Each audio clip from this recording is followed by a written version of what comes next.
Stand by on house lights. Give me some kind of button that I can kill the house lights. Just something you can do tonight on the train. I think we have 112 mics out here. There's room to grow, let's put it that way. I have a 256 inputs, so I'm not even halfway. We have overhead microphones and the Star Destroyers. These do probably half the job. There's nothing up there that hasn't gotten a Star Wars touch to it. The conductor's podium that he's standing on, his stand, the faces of the orchestra platforms, with the lights and the lasers and all the elements, the audience is pulled into the universe of Star Wars rather than just watching something. Simon, we're going to test some lasers and make sure we're not going to kill anybody. Just missed. What I try and do is create an environment that is non-venue specific. That once the lights go out, you could be anywhere.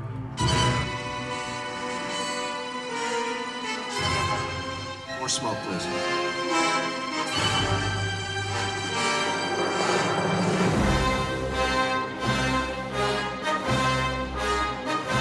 As I came in the first time and I saw the big screen, the size of the screen, I got tears in my eyes. It's enormous, right? Enormous. Yeah, enormous. Yeah. It is 60 feet across and it's 29.6 high. It's a 1.5 million pixel true high-def display.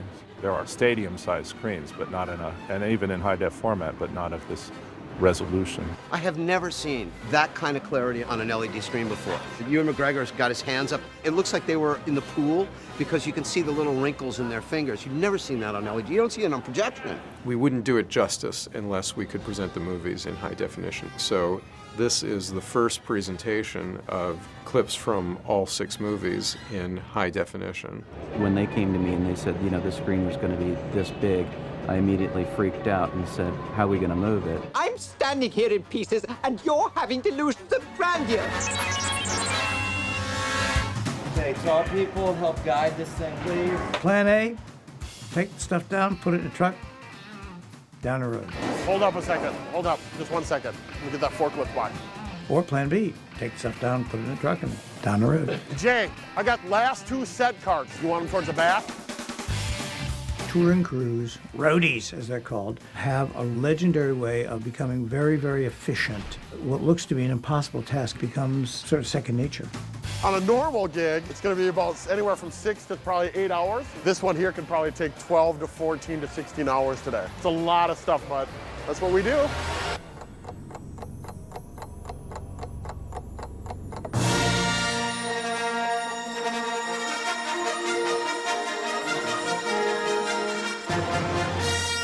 There's something magic that happens in a large room that you can't recreate in a small setting. It's been great working in Elstree, but in the O2, we're anticipating another wow experience. I wanted to take a couple of minutes to talk to you guys about something, and I guess it's something that you guys can't really sense being up here.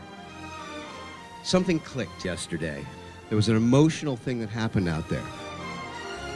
We got to a point where it became absolutely seamless. The lighting, the sound, the video, and the performance made the sum greater than the parts.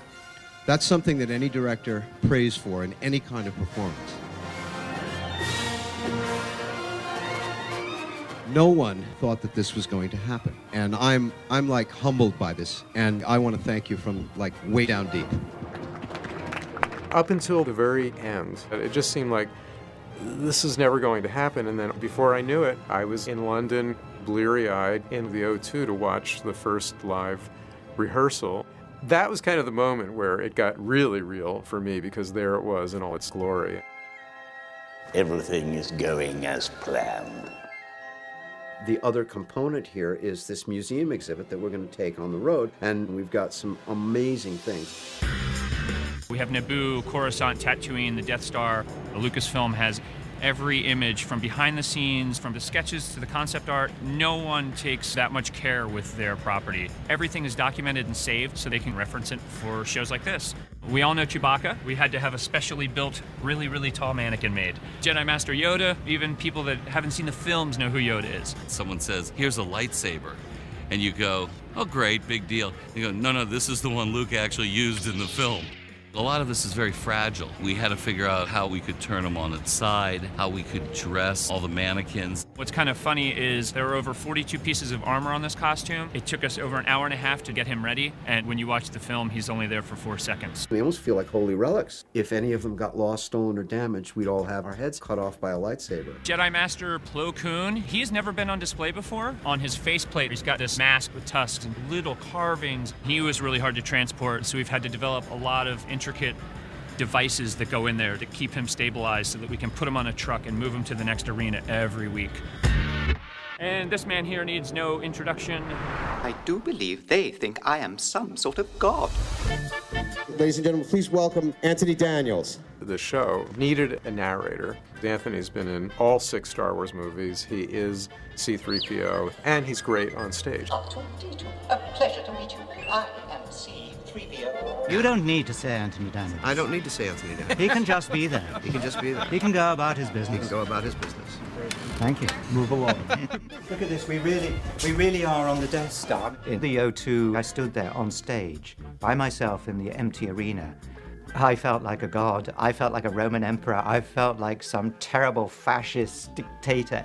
It was a wonderful feeling. Please don't let me screw up the lines. Anakin struggled deep within himself, but it was back here that he struggled.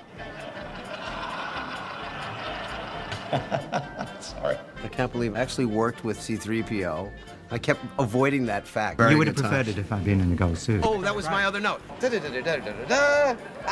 Yes, that is a flasher, isn't it? Mm-hmm. So we're not doing that.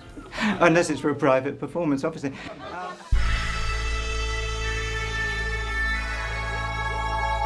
We're going to open tomorrow on a huge stage. It's about 11 to 12,000. Normally we would play this somewhere else before we bring it to such a large platform. It's terrifying, but you got to keep working toward that date when your audience shows up because you've told them you're going to be there. This is not brain surgery. This is just fun.